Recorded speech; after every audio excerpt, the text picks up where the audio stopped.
everybody. Thank you for attending the third chapter of 360Metafinance. A quick introduction. First of all, I'd like to remind you that COVID is near. I was at a big event last week in Vienna. It was a nightmare. Nobody cared. So I can only recommend you when you go to network, there's a bottle here. You just do like me. Because we know it's coming, so let's try to reduce it together.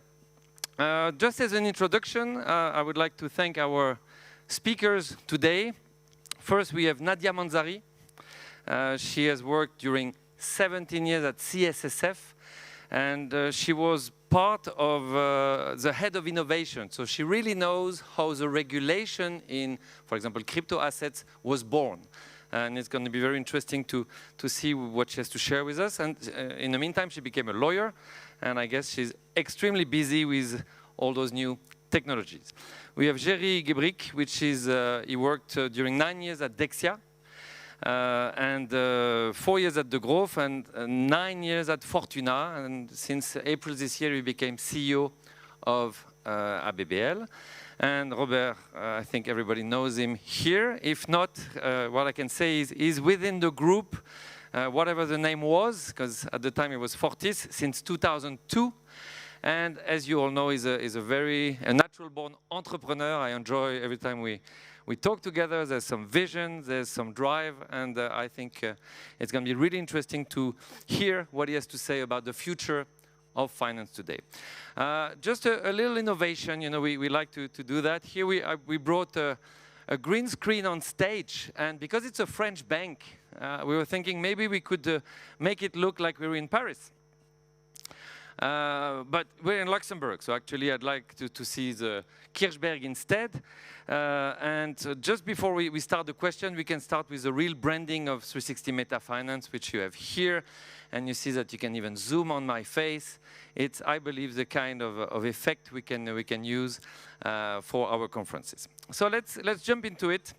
And while we go through those 3 or in total 9 questions, I encourage you to formulate very sharp questions, because by experience, the most interesting questions come from you. So in 25 minutes or so, the microphone will be yours. Think deep, prepare your question, and I'm sure they'll be ready to answer. So Nadia, I would like to start with you. Could you describe the regulatory genesis of crypto assets as you experienced it at CSSF? Okay, so good evening. Thank you, Jérôme.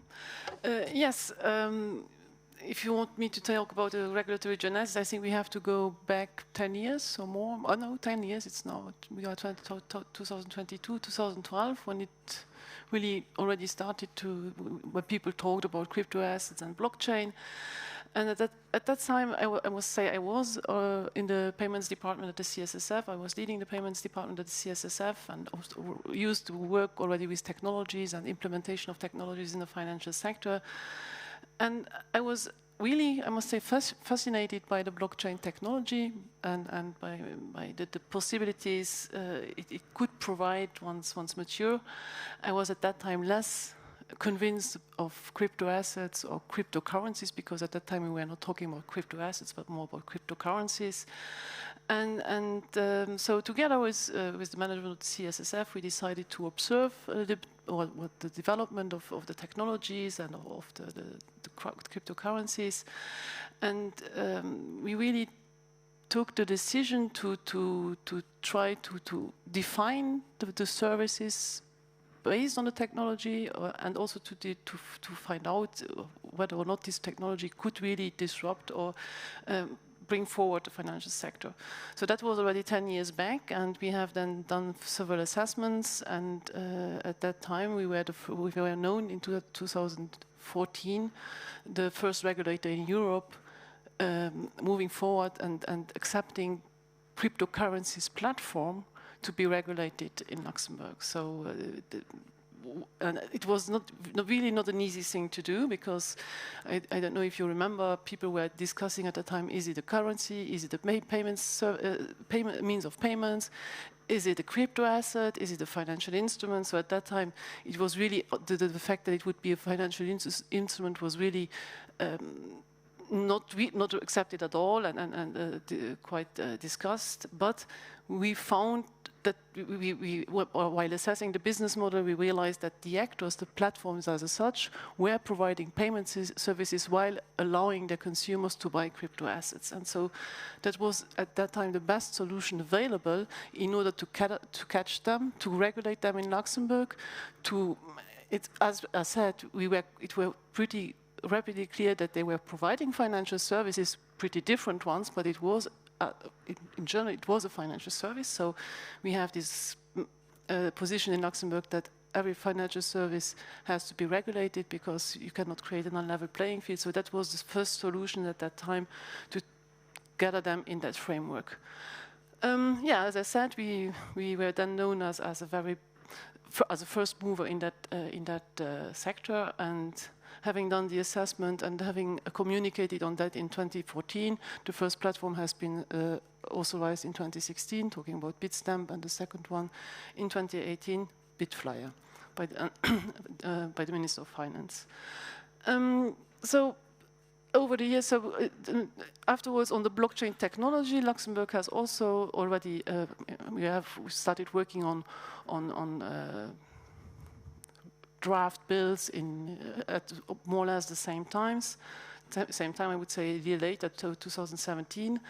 And that's how we worked on the first blockchain law. So we have now blockchain law 1 and 2 in Luxembourg. The first one giving the comfort to the market that we can that you can legally hold securities on the blockchain technology, and that you also can transfer securities on the blockchain technology.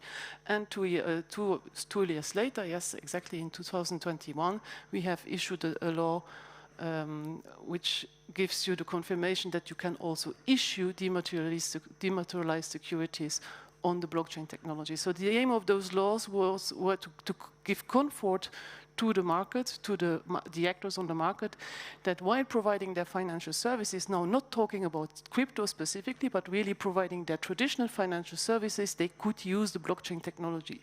So that was the first aim. And now we have the blockchain law 3 already, which will come soon, and which is at the moment the draft bill which has been issued in order to implement the DLT pilot regime in Luxembourg. So what I must say, so looking back, I have to say that we have been the first mover. Our decisions have been also gradually confirmed by the European legislator, because now we have the VASP registration in Luxembourg, which confirms also that the actors have at least to have this AML framework to be applied, and also with MiCA and all the other future regulations. We'll see in the next question if all this has generated some real effects, jobs. This is going to be the next question. But before that, I would like to hear from Jerry, as the CEO of AVBL. How do you see the future of finance? Before we look to the future of finance, and to make my point clear and to give it some arguments for my point, I would like to go back into history of banking.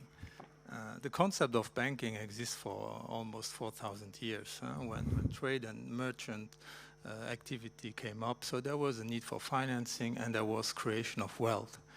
And some really important empires, they needed to stock their money somewhere. Where do they stock their money? They put it in a secure place, which were the temples at that time, because in those days, temples were considered as the most safe places. And on top of that, they trusted the priests.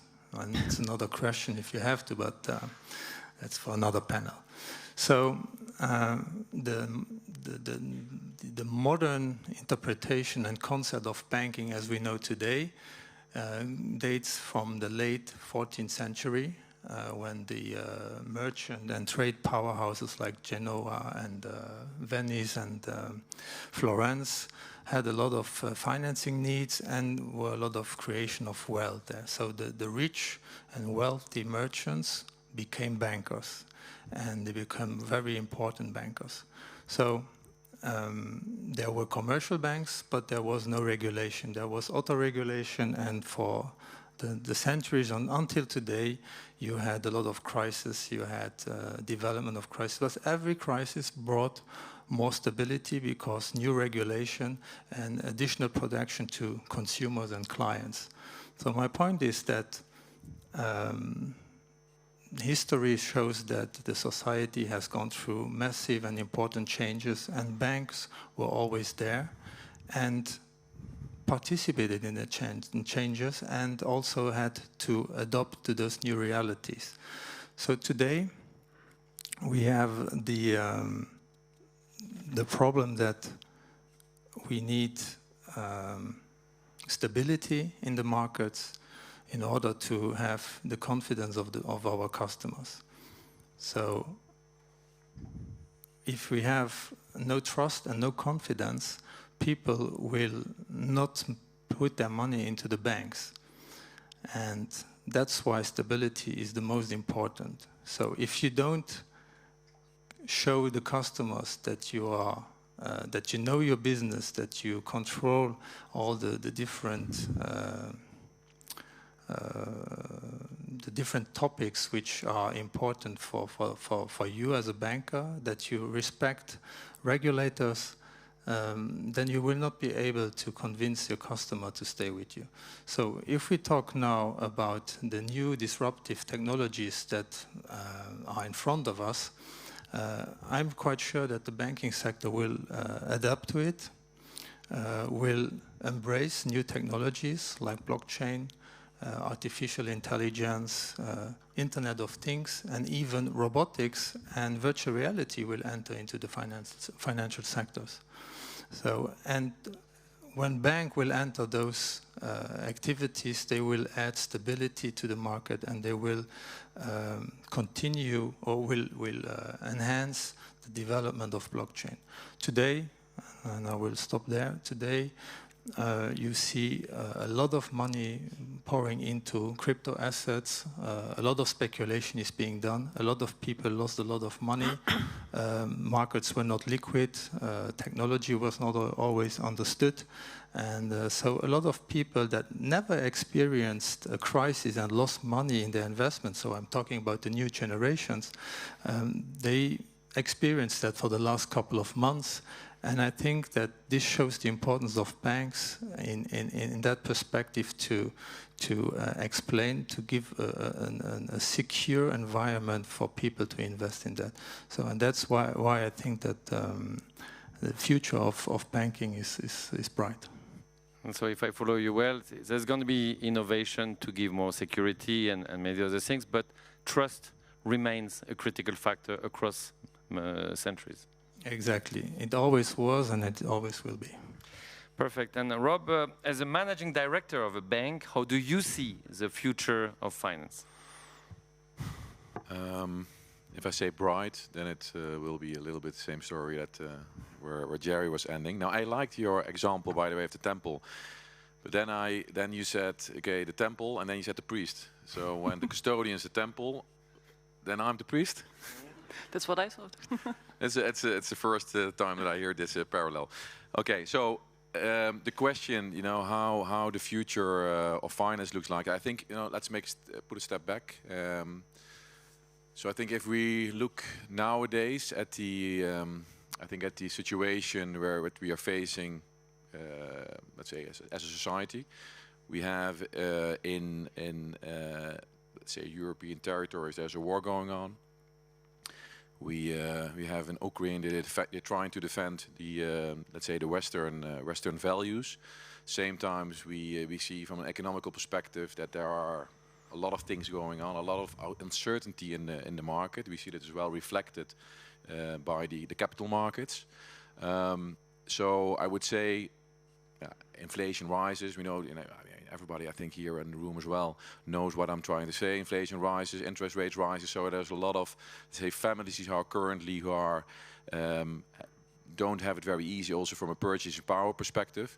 So that all I think is difficult, and I think also the role of the bank and I think that's one of the first takeaways of the evening, is plays a very important and vital role in there, because there, yeah, you come back to the trust story, but also making sure that we safeguard the assets of the clients. And I think in this kind of highly volatile markets and uncertainty, and make sure that you have the right partner from a financial perspective, I would say. Then if you take a look at the future of finance, and a little bit also on the back of the theme of today, yeah, this is about technology. I would say technology is about change, it's about transformation. And I think it's definitely something that also the banks that needs to embrace. To make sure that we keep ourselves competitive with respect to our peers. But at the same time, I think we need to make sure that also new entities, fintechs, startups, whatever you call them, that we are, let's say, at least, embracing that same technology. So that's one.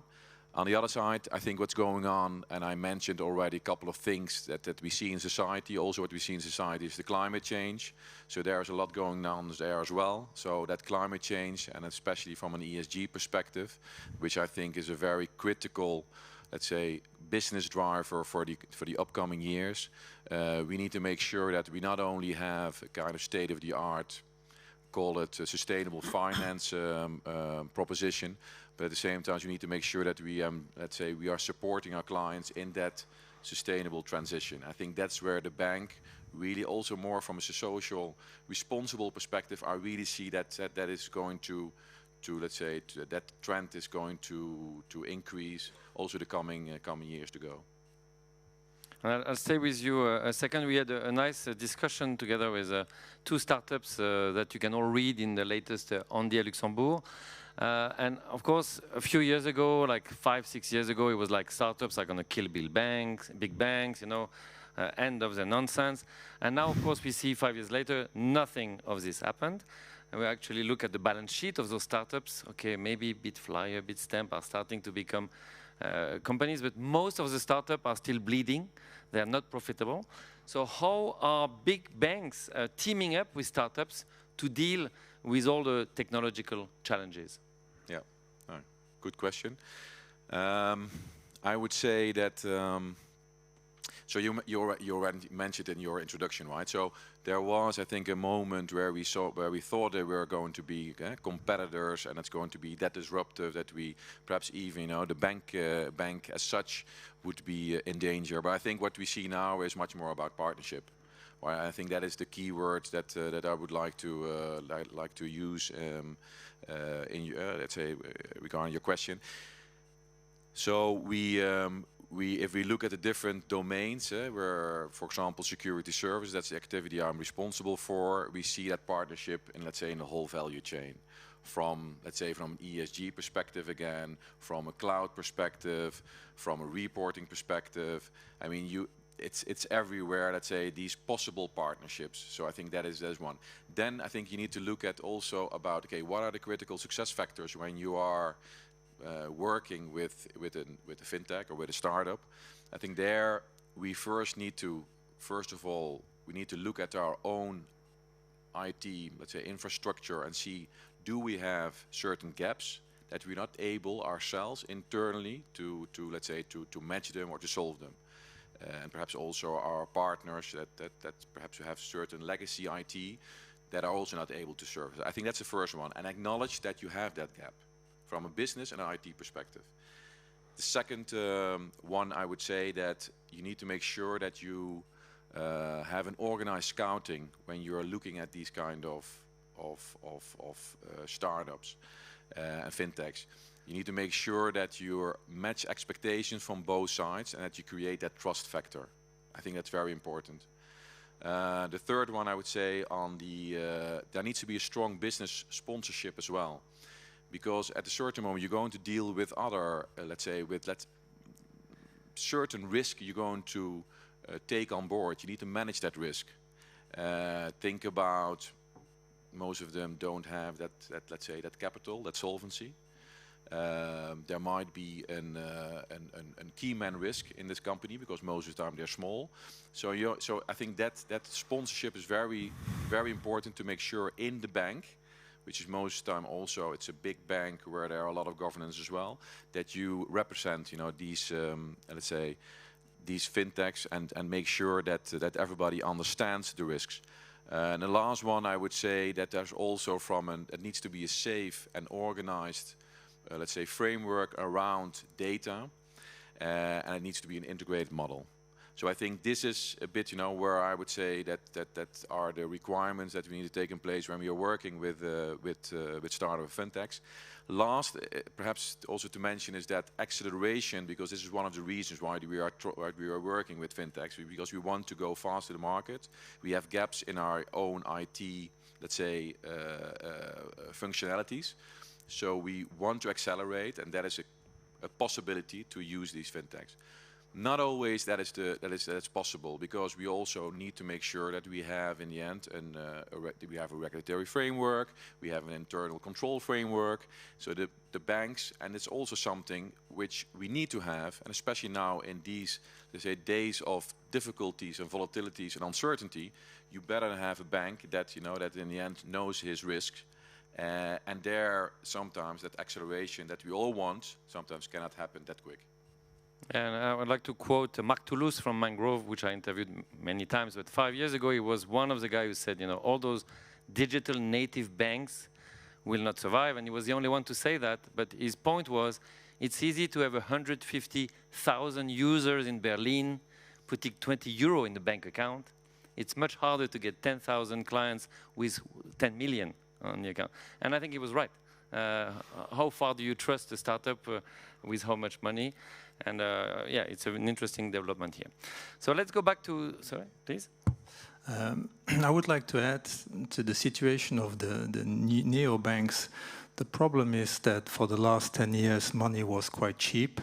And now interest rates are rising. And so the pressure on those, also on fintechs and neobanks, is growing to make positive results. And that's going to be a problem for most of them. And again, banks can bring stability to that.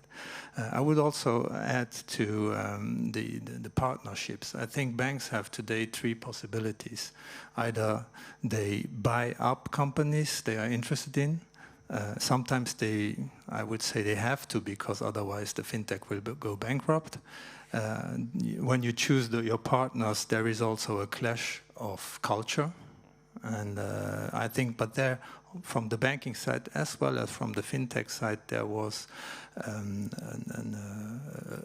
good experience for the last couple of years, and so the learning curve is in the right direction, and there's also better comprehension of, in the fintech sector, that there are rules and regulation banks need to respect, and that sometimes taking decisions is not as fast as when you, with your best friend, you created a company and you take a decision over a beer and it's okay. It doesn't work like that in the bank. So that was also very difficult at the beginning, but I think now that each one of those parties are learning from each other. And I think the barrier of entry also went very high. Now, if you just want a good compliance officer, a good risk manager, just a compliance team, you're looking at very, very high amounts. Nadia? May I just add something on those 2 comments? I fully agree that banks are not meant to disappear, and I already believed that 5 or 10 years ago when people said something like that. But what I think what happened with this fintech revolution or evolution, or the upcoming of these startups and all these new products and services, is that the way we provide financial services already today, 10 years after this happened, or after this started to happen, I would say, the way to provide financial services may, according to me, fundamentally changed. So, and that's, I think that's what we really can observe and see. The services get more and more consumer or user focused, and I think that's a very positive point for banks, for fintechs, and this collaboration between the fintechs and the technology providers and the bank is very important in order to allow and to do that, because it's like in other areas, it's the democratization, very complicated word sometimes, of the financial services, which was completely different when I started 20 years ago, where we all talked about the 10 million accounts and private banking. And when I started in payments, nobody was interested in payments. In 2001, nobody was interested at all in payments. That was something l'enfant pauvre, we would say, of the banking services.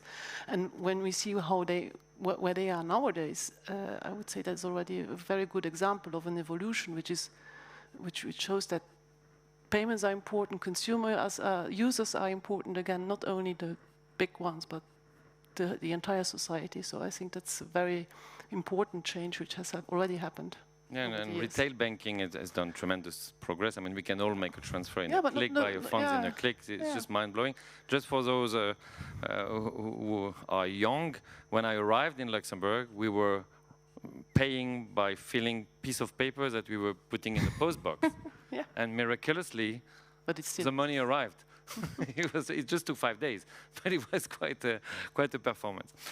So let's try to see now, a few years after the regulation, there's so much buzz. I always say that I think the big four were very instrumental in making a lot of noise 5 years ago about this blockchain, everything's going to die. Let's look at things now clearly. I start with you, Nadia. Today, how is blockchain and crypto already impacting finance in Luxembourg, if it does, and also elsewhere? I think when we talk about blockchain and about the technology, when you look at the technology and the aim of the technology, I would say it's the day it will perfectly be integrated and the day where it will be totally mature, it's going to replace the infrastructure we currently have, because they are slow and complicated and not interoperable, and we have too many steps to take in order to provide a service. But it's a young technology. When you talk about it's only 10 years now. When you look at other technologies, it has taken some time for them to get to this maturity. So what we see and what I see nowadays is that more and more actors try to implement it, try to adopt it. I also progressively see, or I also do see more business models now, new business models now coming up, having providing services based on the blockchain. So it's happening, it's coming. It's nothing is going to happen overnight, specifically not in financial services. So from the technology point of view, I think it's happening. It's going to happen, and it will be there one day, but not tomorrow. For cryptocurrencies, when I look at the genesis, at the beginning, nobody was really concerned about them. Nobody was really interested in them. We all know that over the last 2-3 years, there was a real hype and a real frenzy, I would say, on cryptocurrencies. But we all now also know that people talk about the crypto winter, because the markets are what they are at the moment, not very positive, and so it's also impacting crypto. But nevertheless, I think it's also going to be a product later on in the next years, which is here to stay. It will be a financial product like any other financial product, which will be then available for customers. It's still a high-risk financial product. Maybe the future regulation will change that, and will also, because they will have a legal framework which they will have to apply. But yeah, so and here again, we have seen that things were happening over the last 2-3 years in that space. Now it's slowing down, but I'm convinced that it's going to integrate our daily lives like other services later on. So it's early days, but it will come. Jerry, have you heard, do you know of applied blockchain technology in a company or in a segment of the market which already works, or is it just still so early day that we are still trying to see what are we going to do with it? We are still in the childhood of blockchain and crypto assets in Luxembourg, and as Nadia said, it took 10 years since blockchain has been developed, that Main Street banks and consequently also the regulator took notice of it and then recently published a white paper on the risks and recommendations of blockchain and distributed ledger technology. So the banks need a safe and comprehensive regulatory framework to develop that. Banks don't want to spend money in some direction and tomorrow somebody will say, no, it's wrong, you have to go into the other direction. So we wait until we have clear guidance on those things. Nevertheless, already in 2017, Natixis Asset Management announced that investors had successfully purchased shares in his funds through Fund DLT, which is a Luxembourg blockchain-powered fund distribution platform for fund managers. So that's already 5 years ago. That shows that it is possible if you invest time and money into it, and it shows the direction in which the markets will go. At the beginning of this year, the Société Générale got the admission for very first in financial instruments registered on a public distributed ledger technology on the Luxembourg Stock Exchange. So also to show that there is a lot of work to be done on that side. More on a national basis, we have this workcase that has a partnership with the Ministry of Higher Education to digitalize the student loan. So the applicants can, on a digital basis, sign their documents and get their money, and everything is based on blockchain technology. So that's quite new, and this shows also the implication of the government into that direction. There is also a Haut Comité du Développement Digital, which has been put in place, where the ABBL is also part of it. So that shows that those technologies are here, and they are here to stay, and this will develop further on. On the ABBL side, we have a digital strategy committee where a lot of our member banks participate, and a Fintech and innovation forum on top of the payment cluster, which is also very important. So we are fostering those developments, and also trying that the fintechs, offering a platform for fintechs to communicate with the banks. And you see that the theme blockchain and crypto assets, it's getting on very important level at C levels of the banks, because we were asked to organize meetings with fintechs. So in January we'll have the first CEO meets fintech event in Luxembourg, and this clearly shows that people are taking it serious, and that this will develop by time now. And Rob, did you find some tangible examples in the group or outside where you see it's getting real, or is it also, from your experience, work in progress? Working on talking about the blockchain, right? Blockchain technology, crypto. I don't think. No, I think the theoretical business case, around for blockchain is compelling. If you look at the security transaction, and there are perhaps 5-6 moments of reconciliation. So via one distribution ledger, it will all disappear, and it will be much efficient. I think that's pretty clear.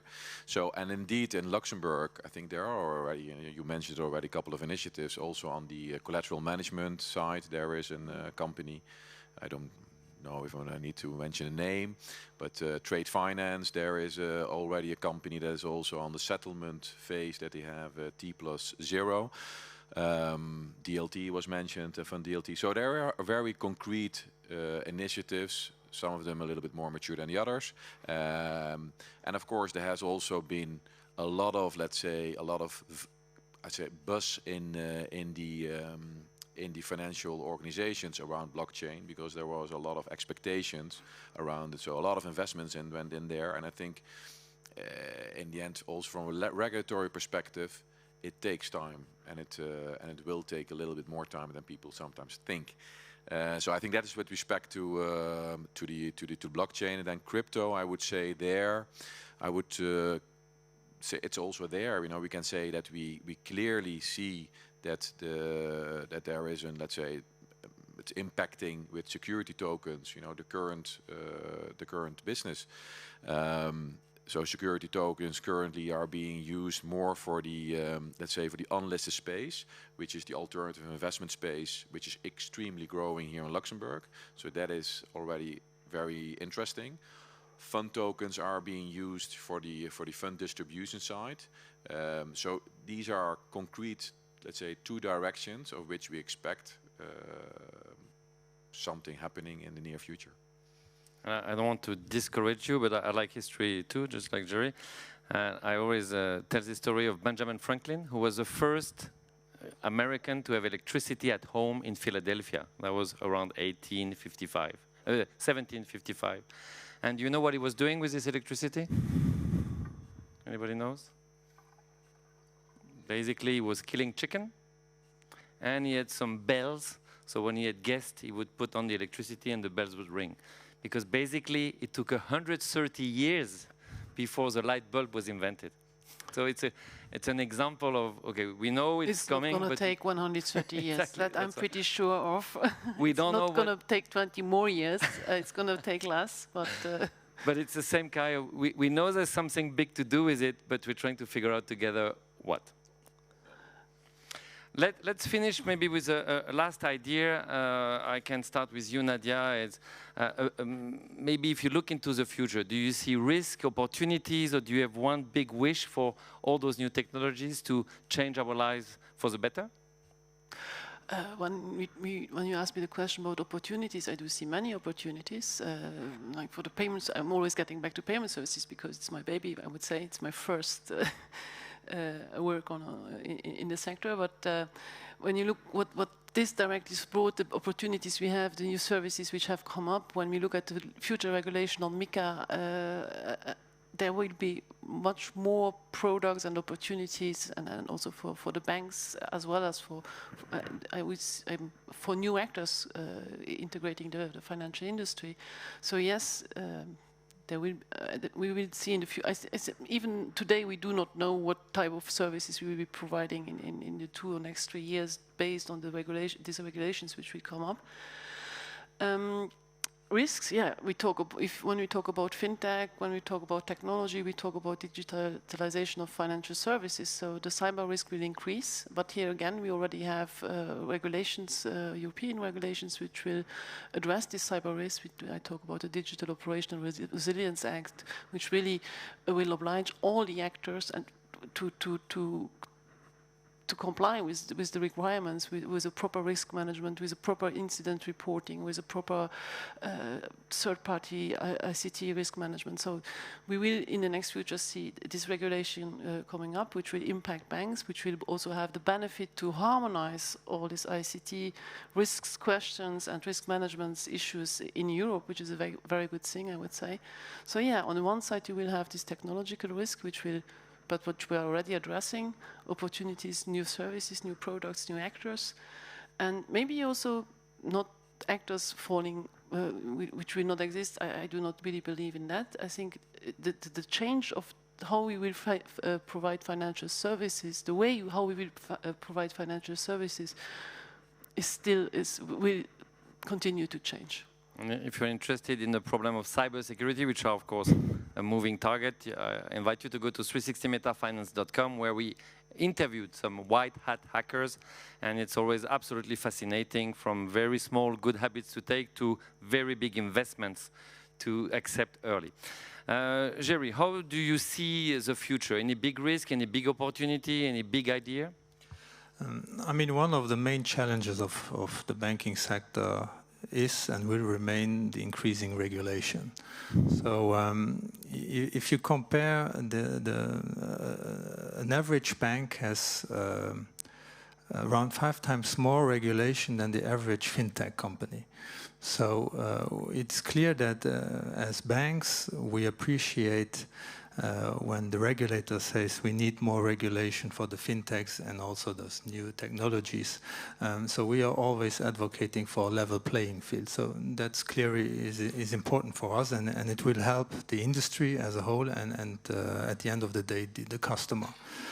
But on the other side, increasing regulation, and I said it before, is also an opportunity. It's an opportunity to have regulated markets, to convince people to go into that direction, to invest into digital assets, or through digital assets in physical assets like in real estate, etc. There are a lot of possibilities that come around. But we need to be close to the customers and explain them how it functions, show the stability, that the risks are maintained. And so another big challenge is financial education, that people understand what's going on. Basically, for Luxembourg, it's quite important that the greater public knows what banks are doing here in Luxembourg, who pays the taxes in Luxembourg for a big part of it, and in order also to understand what the benefits of having such an international financial place in Luxembourg has for Luxembourg.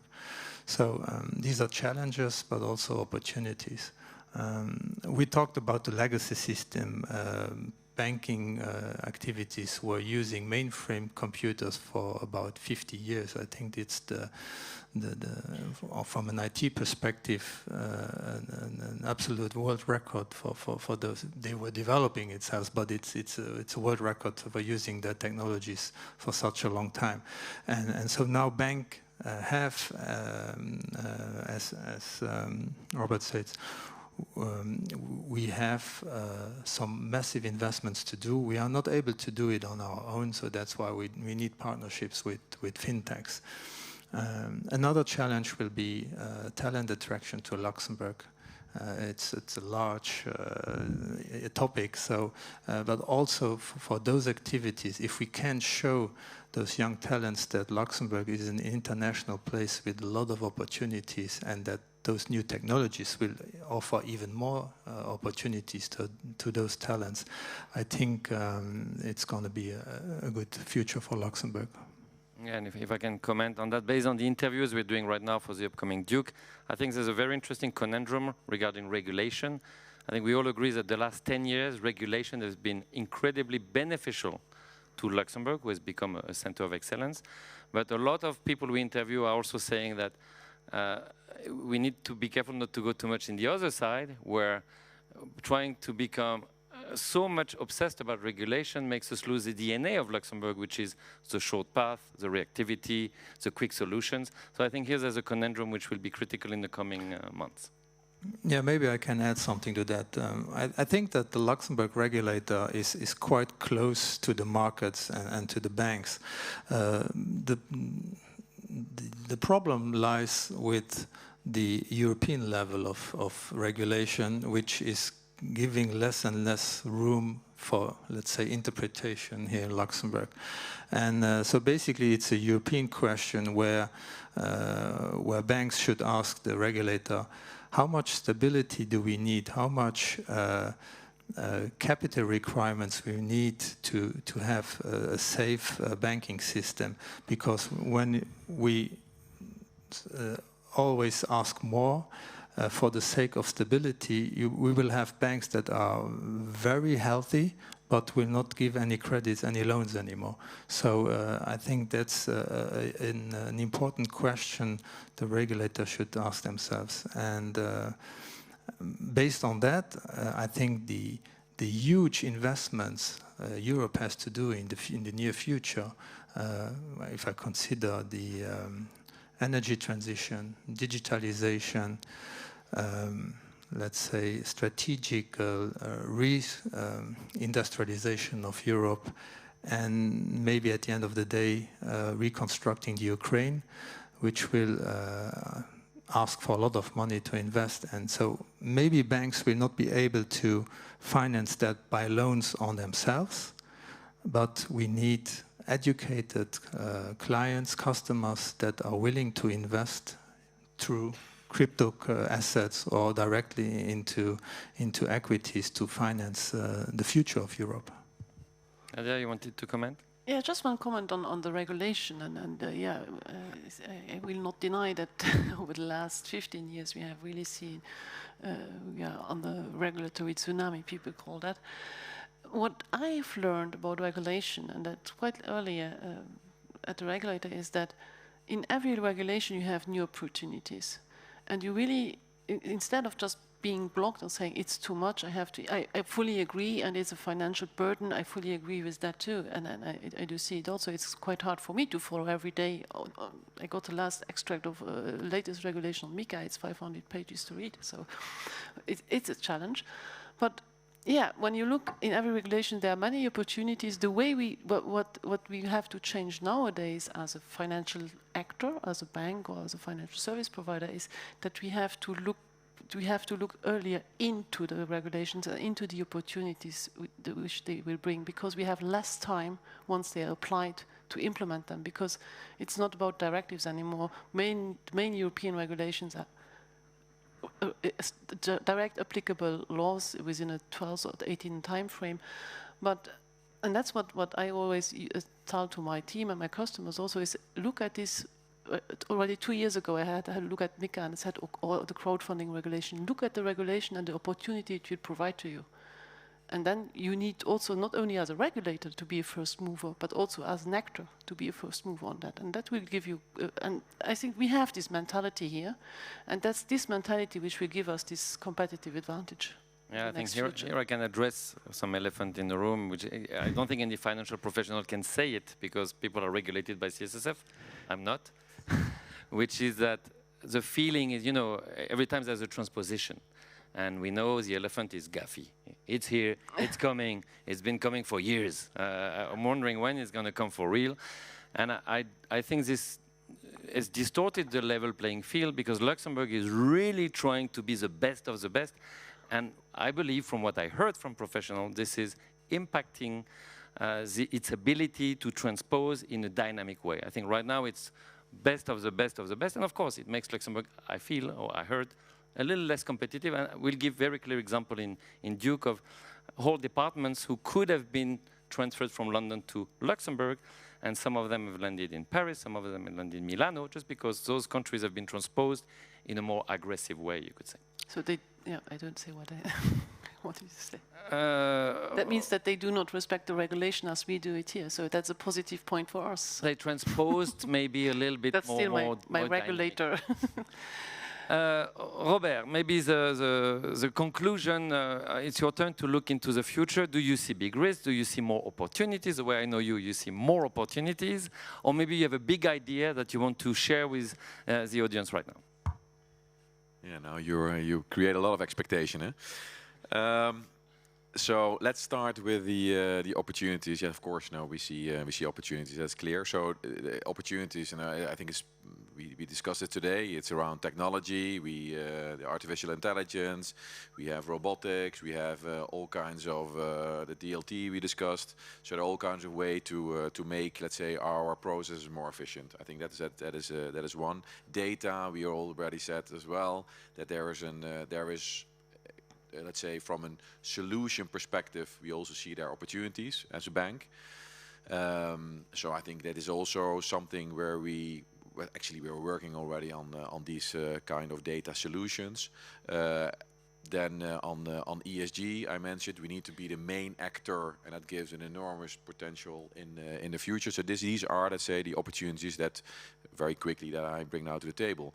On the other side, the risk elements. Let's start, I think, with the human resources, which human capital. I think this is, at least for me, my biggest concern, because we can talk about a lot of, you mentioned your example of Roosevelt with the electricity. At a certain moment we need to have people who are able then to do that particular moment when you convert it to the lamp, and Edison, then starts to rise. I think it's people who in the end who are making that, and that human capital we need to preserve, and we need to make sure that we attract the talent, we keep the talent, with the engagement story. After COVID, what we see as well, there is this hybrid way of working. Are people still, is staff still sufficient, let's say, loyal to your company? And it's something that we, at least as management, or as in my role as managing director, this is things that are keeping me busy and making sure that we invest in that. So that's one. Security, cyber risk is something that of course concerns us a lot as well. If you look at the amount of attacks that are let's say incrementing every almost every day. You know, it's I think compared to last year, it's more than a 50% rise in security attacks. So we need to make sure, or cyber attacks. So we need to make sure that this is also very well treated, and we need to invest heavily in that cyber risk every day, and especially now from a banking perspective.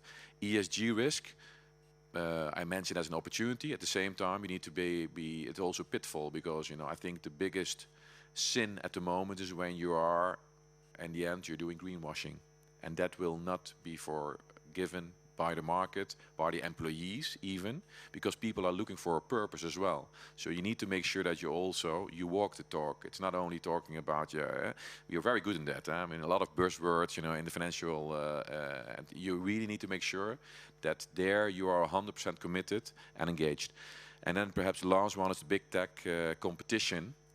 It is true that we look for solutions, we partner, etc.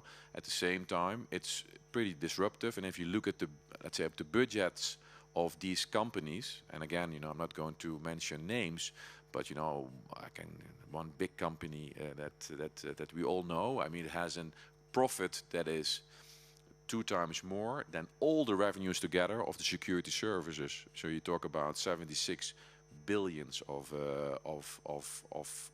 profit.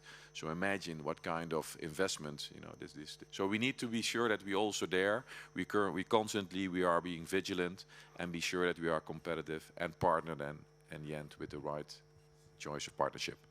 So I think a lot of people now are thinking about the next phase of this evening. Don't you think? Perfect, thank you very much. So yeah, I'll take 1 or 2 questions. Who has some really sharp question? Anybody? So I've got a microphone here with untouched. Hop. Take it on. That's right. So we need to switch it on. You can stay. Is it on? The microphone of Nadia, the handheld.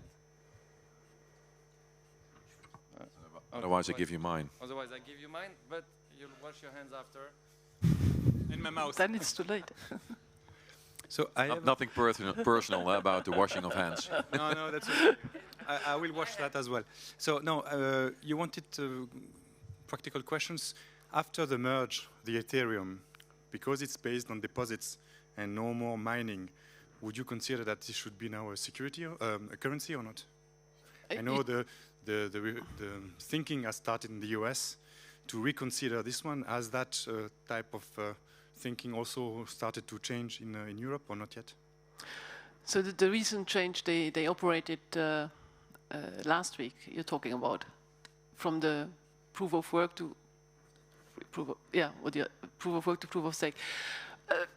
I think once we have MiCA, we will have the clear definition. Then it will be a cryptocurrency. So you said the question is this going to be a security, a currency? I would say, yeah.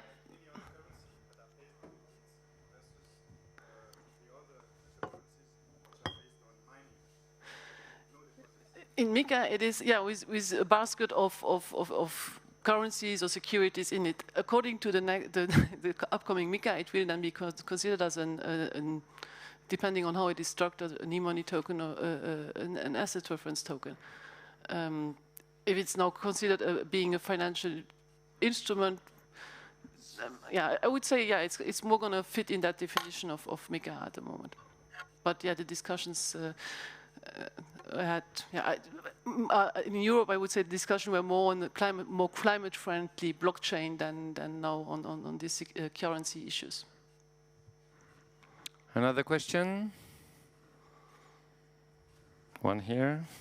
I'll hold it for you. Okay, thank you. So we see more and more experiment in banks with financial instruments that are tokenized. So these type of assets are not in the MiCA. MiCA is bringing new asset class which are not financial instruments. Do you really see the fund industry massively investing in the MiCA type of assets, or will it remain marginal? So what Mika is really going to address, and that's what you said correctly, and that was a discussion we started in 2015 or 16, which was, is it a financial instrument or not? And then you have many articles, and I wrote one myself with my partner in 2018, exposing why it could be a financial instrument, because it mainly fulfilled the requirements of being a financial instrument. And that Mika ended this discussion, which we had over the last years, saying if you can really qualify a product based on crypto assets as a financial instrument, then it falls under the traditional financial regulation. And Mika is really putting in place a framework for the stablecoins, so for asset reference token I mentioned, which are based on a basket of securities or currencies which cannot be defined like a financial instrument. So now your question is, will the fund industry invest in it if they see a benefit or interest to develop products or to provide products based on those new currencies which will be regulated? We're going to see that in I would say in 2 or 3 years' time. Yeah, so that's. But at least there will be more comfort for the industry to develop products based on because they are regulated already, and also for the consumers to adopt these new products. Maybe I can add something. My point of view is that this will develop. When you see that the wake-up call the central banks got from Facebook with the Libra project, which was not realized at the end of the day, now they are all the central banks on the world think about CBDCs. And that's clearly a reaction to those stable coins and others. So there is, they believe that there is a large market, and in order to keep control, CBDCs is for them very important, and working on that. How this will end up and under which form, there are a lot of remaining questions. It's not quite clear right now, but I believe that there is going to be huge development. Maybe not directly, but in the coming years. Yeah, and they're going to complement each other, because the central bank digital currencies will be public currencies available to everybody backed by the central bank. But what we have seen also over the last 20 years is that we have, next to the banking activities, the services bank provide, we always have seen actors coming up providing a different way of financial or payment service or financial services. And this is something I would say which is going to stay and is also going to develop. And what we do not know, and the future will tell us, is how will the central bank digital currencies compete with these private e-money or asset reference tokens, and what will the impact of the regulation be? So that's something which is questions, but where we still have questions, of course, but the next future will tell us. So it's time to conclude on this panel. I would like to thank you all three for attending it. Of course, we'll have a drink, so you can still have new questions directly with them. The next stage of 360 Metafinance will be November 30th, where we'll have in Cercle Municipal a last panel with Philippe Sell from Clearstream, with Shiva Dunstan from EIB, who is head of financial innovation, and with Winky Choi, who is treasurer of Amazon. And just after that, we'll release the list. I don't know if you're aware of it, but for the last 3 months, we're working really, really hard to come up with a list of 150 companies who truly make the economy of Luxembourg. That means we are screening, I think we are over 2,000 balance sheets. We're looking at the number of employees. We're scrapping the internet. We found millions of data points. And so if you have information about companies that you think are really driving the Luxembourg economy and that we don't know, the categories are, of course, banking, law firms, but also commerce. There's 15 categories. Go on luxembourgofficial.com/top150. Give us some names. You can do it anonymously, and we'll research those companies to come up with a very comprehensive list. You will see, you will be surprised in many, many ways. Some totally unknown companies are profiting enormously to Luxembourg. And I think you'll see some companies are not appearing because they make a lot of noise, but they're not really employing people or generating profits yet. So thank you very much. Let's have a nice cocktail and meet on November 30th. Thank you.